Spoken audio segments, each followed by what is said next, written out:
Good morning, Juvian. Wiki. Hello, everyone. It's the Pop Rods with Nick Chap. I am here.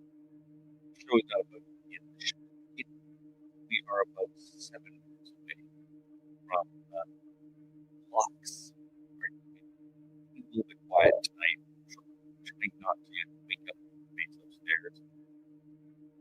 But so if you guys can't hear me, please say something. If you can hear something, please say something. In general, just say something, please. Thank you. Welcome to another evening in the TARDIS. Are you excited? I'm excited. I'm very excited. I'm excited. It looks and all of the preview reviews have been stellar for this episode, so I'm super excited. And if you're okay, heck, if you're here, this is the episode on the next week full of cereal. Saturday morning breakfast cereal, at least in part, and great, super duper excited. I do not take my advice. I am not having cereal. I think it's a failure. Why? Because I am waking up from bed. And after this, it is 5 minutes to 1 a.m. to 5 minutes to showtime. And when I'm done, I'm done. Now, I don't have anything planned for half of my setup. It's actually taking down. I for a week and a half, so I'll be doing the next Traveling TARDIS from Calgary. So I've got half of my stuff script down for that. As for next week's episode, do I do most frequently? No. It's Calgary Comics Entertainment Expo. And so I will be putting in ridiculously long hours. And I don't know that's a good idea to drink up new videos. That being said, I feel like it will probably set the speed up anyway. And if it's there, great. If it's not, my apologies in advance. But hopefully, we're going to have a good time. Next week, every night. I'm looking at people did ask me. They kind of interrupted last week. I had been sleeping during the show, Star Wars with these cracking skin things. And we'll be able to see the texture on them. These are super good. I was able to go out to the regular group, and there's enough texture to them. They could just slide away. Let's slide. I guess it might be that. Slide. But as a pile, as a deck, this doesn't just fall over at a slight breeze. So I am super impressed with these cracking skins. No, they did not sponsor the Legend of Traveling TARDIS, but still, really impressed. If you want to know more, I'll have to sure I'll say more on my channel at some point when I have more to do, more access, or had a chance to play a game with here. So,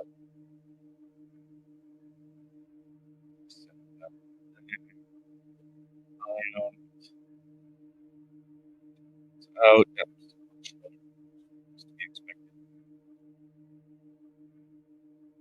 So, are you guys excited? Tell me, are you excited? Do you have any expectations for Lux? Do you want to talk about it? Hopefully, I will certainly address some comments out there. Jim's all excited about going back to the 50s. So that's great. I'm certainly excited for another pursuit. I've noticed that this doctor, despite the complaint that he doesn't have an outfit, he's got an outfit in his style. His outfit is that orange leather trench coat. I love it. His little jumper underneath. It's a great look. That could be his marketable look for those things. He's done multiple peacock blue suits. Oh, here. Morning. I've literally just woke up. Well, grab some breakfast cereal. You've got about a minute. Yeah. For your Saturday morning cartoon. Yeah, see, I used to love Saturday morning cartoons, but now as I'm getting older, I'm just can't do mornings. Yeah, it's fair. You've been a night owl for a very long time, and I've been getting out of being a night owl for a very long time. Can you hear me? Okay. Yes, I can hear you fine. Excellent. I've got, as I was telling those viewers who were being kind of quiet, I am running on a slightly different setup. Half my stuff is taken down. Because I'm heading to Calgary tomorrow, or not tomorrow, Sunday morning, maybe tomorrow night. We'll see. Probably not. It'll be I've got a very long day tomorrow. Yeah, running a candlelight concert, and it should be. It's not showing there yet. Let me just dump in this. It's not showing on BBC iPlayer either. There it is. I still haven't got it on my one. I've got it on mine. I'm just gonna hook back up to my TV. So, people, if you refresh your various devices, you should find Lux there. I'm going to put myself on mute, and we're going to have ourselves a good little time. Please talk in the comments. Tell us what you like, what you don't. I'm still waiting if they come on BBC iPlayer. Haha, Disney's better.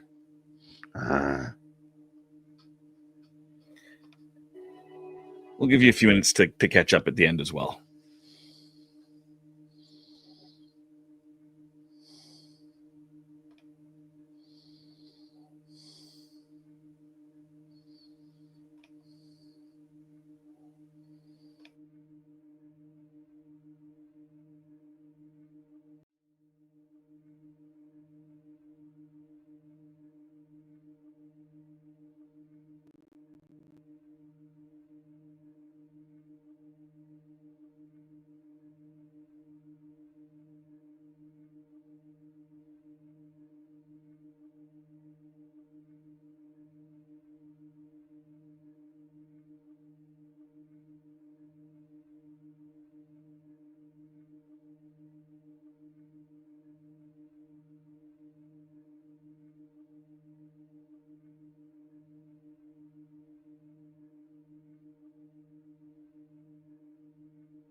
I like that transition to the theme.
I adore her.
Oh my. Love it. Oh no.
Ow, ow, ow, ow, ow, ow.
All right, we're going to give you a few minutes to catch up because I know Candyman was a little bit behind from me. So we'll see you in a few minutes.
You got up there, Candyman? He says as your mouth is full of chips. Yep, I'm full of eating Pringles. That's a good breakfast. What do you think? Don't make him laugh. I loved it. It was. I think it was. There was rumors of that he was going to be part of the Pantheon. I don't think that was a surprise to anyone. I love how they handled that. The ending was a bit abrupt, but that's not the end of the world. It kind of had to be an explosive ending. The music was absolutely fabulous. And I love how as they changed into 2D, the processing of their audio changed. The processing on their audio changed, so it sounded more like it was a 1950s cartoon than they did when they were out of it. Something that was, I don't know if it's a spoiler or not for the song competition one. Eurovision Song Contest. Yeah. But that's supposedly a somewhat of a sequel to The Greatest Show in the Galaxy. Okay. Where there was 3 gods sitting there watching everybody being entertained. Yeah, the gods of Ragnarok. Yeah. You just had 3 people sitting there watching. Yeah. I wonder if they will be back. Maybe. Dum dum dum. But so on the whole, I found it really good, really strong. And then RT Davies decides to take the Mickey out of his.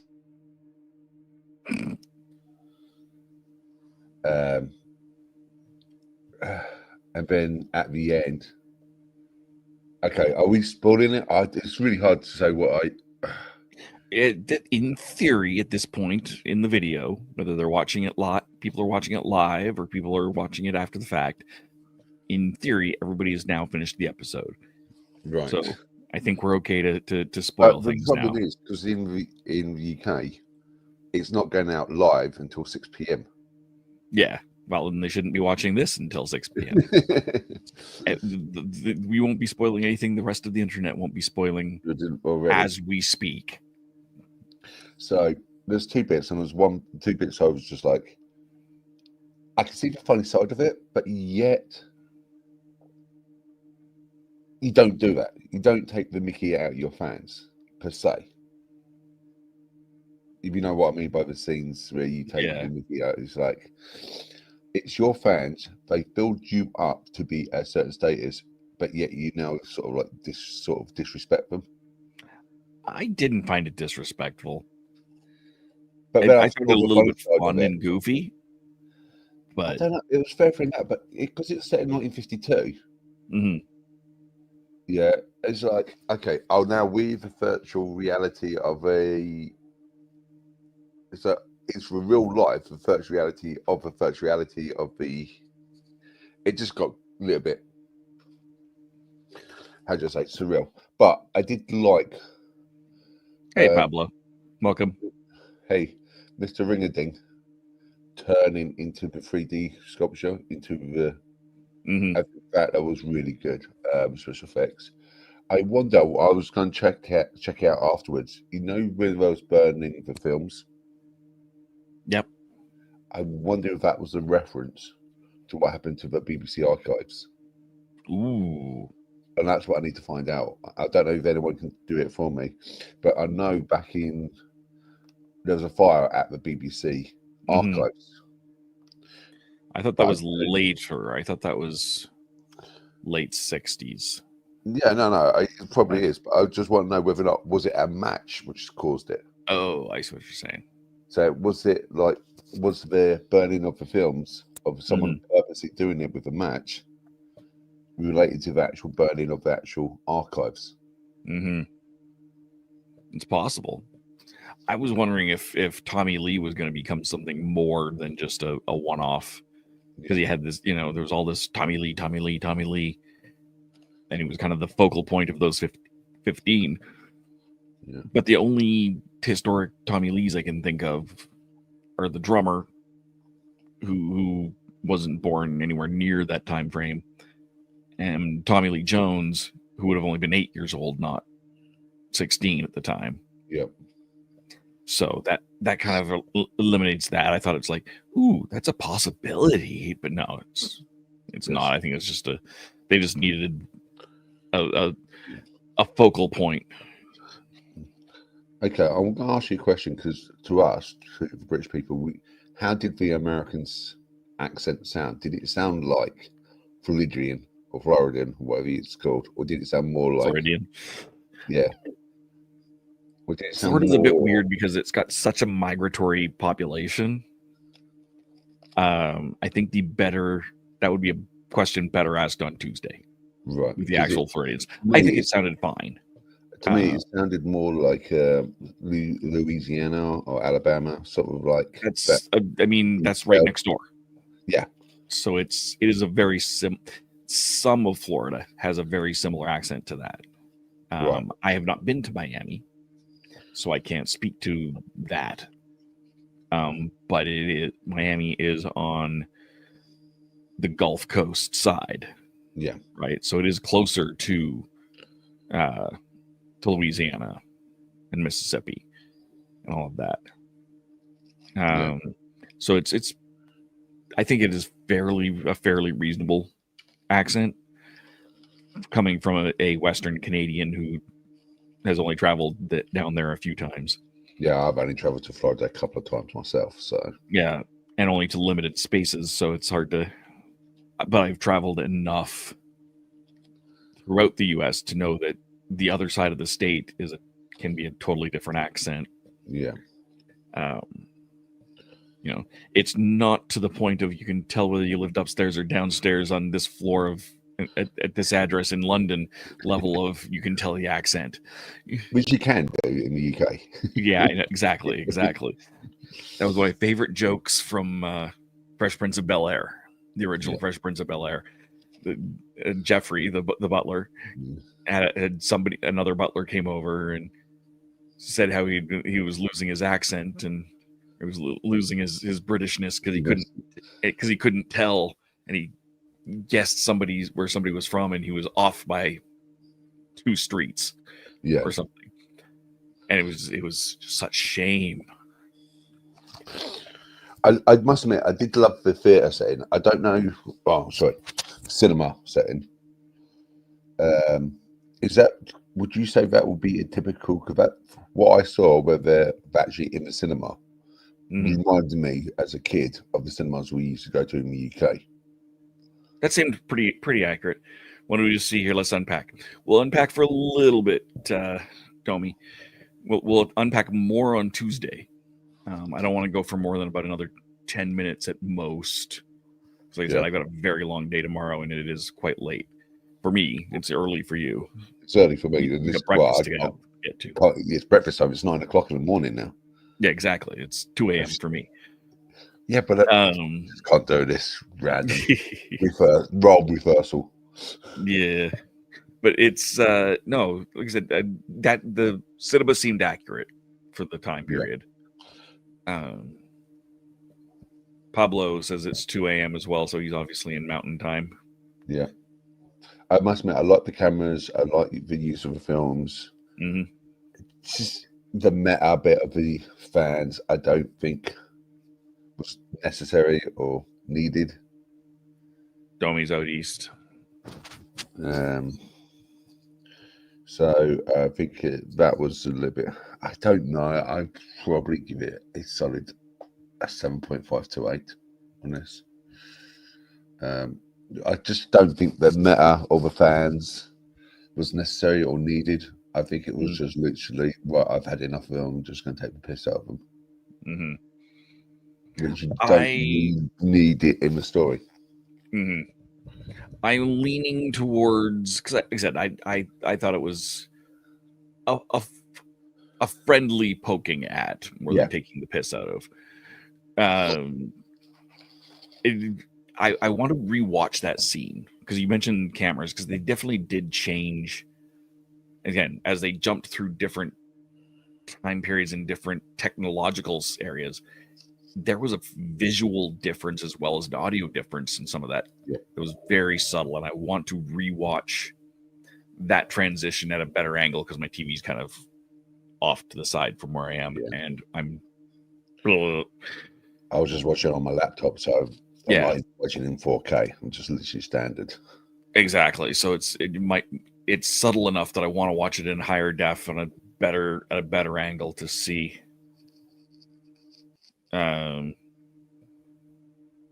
Yeah. But I liked it. I'm gonna say it's at least an 8. Right. For me. I whether it's high, I want to watch it again. That might go up, and it might go up again when we get to the intergalactic song competition again. Yeah. When we get, and if that theory I just dropped was right, that those are actually the gods of Ragnarok, not just generic make fun of you fans. Yeah. And I could be again completely wrong. Fully acknowledge that the odds that I'm right are actually probably a lot lower than the odds that I'm right. What do you think of Mrs. Flood's comment? It was fitting. It's a little bit Susan Twist. Yeah. Or it's getting to be a little bit Susan Twist. And I'm not sure. I want to see next week before I feel like it. But I did. It was a little too on the nose, pointing out that Limited Run runs out on May 24th. Yep. Which we'll point out again is the second last episode of the season. Yes. So it would be in theory part 1 of 2 if it's a 2-part finale again. Yeah. And how do you think the relationship between Belinda and the Doctor in this one? You can tell it's growing. It's starting to open up. Yeah, she's definitely starting to open up. She's starting to realize, okay, he's not just a complete douche. I did like she still will cut him off at the knees though. Yeah. And I like that. Like when Donna goes after the Doctor, it's in a very aggressive way. It's still usually loving, but it's still very aggressive. Whereas she just kind of deadpan takes him out at the knees. Yeah. Whenever he's no Doctor, no, just no. Yeah. And I've got someone who does that to me occasionally, and no, Dave, just no. And it reminds me of that person who I adore. So, right. It was absolutely. Who was that? Dr. Whovian 90. Yeah, I just that was absolutely bonkers. I thought he was going to be in my room. I had to pause for like 5 minutes before playing that scene. Nice. Yeah. No, it was. Well, I think it, like I said, on the whole, it's a good, solid episode. Mhm. Definitely, but it's definitely not a 10. No, I wouldn't call it. I wouldn't give it a 10. I could see myself giving, when I rewatch it, I could see myself giving it a 9. Yeah, But it definitely not a 10. Just remember, yeah, the best episode's Blink. Yeah, that's it. And I did appreciate not the one with the goblins. No, Blink. With this one, but yeah, like Blink. I just, and that was another point where it was like that was the fans taking the piss out of him as not RTD taking the piss out of the fans. But Blink wasn't written by ITD, was it? It was Stephen Moffat. Exactly. Yeah. That was him taking a shot at himself. and a very self-aware shot at that. Yeah. So that's why I'm like, no, I don't think it was a shot at fans. But then because like and did you see the clip at the end of the for the next episode? No, of the fans. Oh yeah. We're still here, which is again kind of leads me to wait a minute. Are they still there? Yeah. I love that this is leading up to the actual 24th of May in real time. Yes, agreed. Yeah, we found out. We sort of worked out from last week. Something still doesn't feel right about all this. Just even from last week when the doctor never said TARDIS, but Belinda called that. I agree that I think it's plausible that when they had their mind connection, that went two ways. He didn't, so she got a lot of his information too, whether she realizes it or not, or they just screwed it up. It could be either one. In that case, if you was going on that principle, then she would have already known that Gallifrey was destroyed and he was the last Doctor, last of the Time Lords. Sorry, say that again. No, in your theory, was absolutely fine, like her making a thing. But then she also would have known that Gallifrey was destroyed and the Doctor was on his own. She'd have to get everything. There's a big difference between a 30-something-year-old person and a 3,000-year-old person getting the same amount. She got 30 years worth of it. Dr. Whovian 90. Do you think the monster in the well is in fact the Midnight Entity? That is, RGD has said that there is a sequel episode coming up, but they have not said what episode. And that is a distinct possibility. This is a limited run. Shows it. Line got me. Yep. I have to watch rewatch the beginning of the episode as well because the conversation felt off like that. Maybe I'll have to. Like I said, I'm going to rewatch it again before Tuesday. So I'll have more thoughts on Tuesday. I don't know if you'll be able to join us or not, Mark. On Tuesday, hopefully. Yeah. So, I mean, if nothing else, throw some thoughts down on paper and we'll get Kristen to read them or something if you can't make it. But I think with as much as we're having great conversations, and I'm sorry for those of you who might just still be joining us, I'm actually going to take off a little. We're going to call this here now. Again, just because I've got too long of a day tomorrow to justify staying up. I love you all. You're amazing. That came out very wrong, but we love you too, Dave. Yes, we will be back. We'll have a full review episode on this coming Tuesday at 6 p.m. Eastern, 4 p.m. Mountain for the people who are, and whatever the heck time in the Brits. I don't know. 11 p.m. I think it is. We're there. Yeah. But we'll have that on Tuesday. Next week, we will probably set the studio up as if we are going to do another watch party. It is a distinct possibility that I will not be able to do the watch party. Maybe not. Maybe we'll see. We'll have conversations. Maybe we see if we can get Mark access to be able to run the thing. We'll figure it out. Yeah, like I said, I don't know because I'm not going to be at home, so it depends on the location where I am. Yeah, Plus, I'm leveling up on that day as well. exactly. Happy birthday next week. All right, but we will see you all soon. So I'm so glad you found us as well, Dr. Whovian90. Come check us out anytime. Like I said, that every Tuesday we are live. You can find me on the TheRatHole.CA. That is my channel. And you can find me at the Spill for Geek Tea, which is not my channel, but no, Spill the Geek Tea. And I'm also on Spill the Geek Tea, or like I said, the TheRatHole.CA. And of course, here on the Legend of the Traveling TARDIS. Thank you guys very much. We're not going to do any. We're just going to put this picture back up here. We're not going to do a theme song or anything like that. We'll just put that up there. And thank you, Candyman, for waking up nice and early. Thank you, everybody who joined us. And we will see you on Tuesday. No, we're not going to play that end card. We're going to take that out.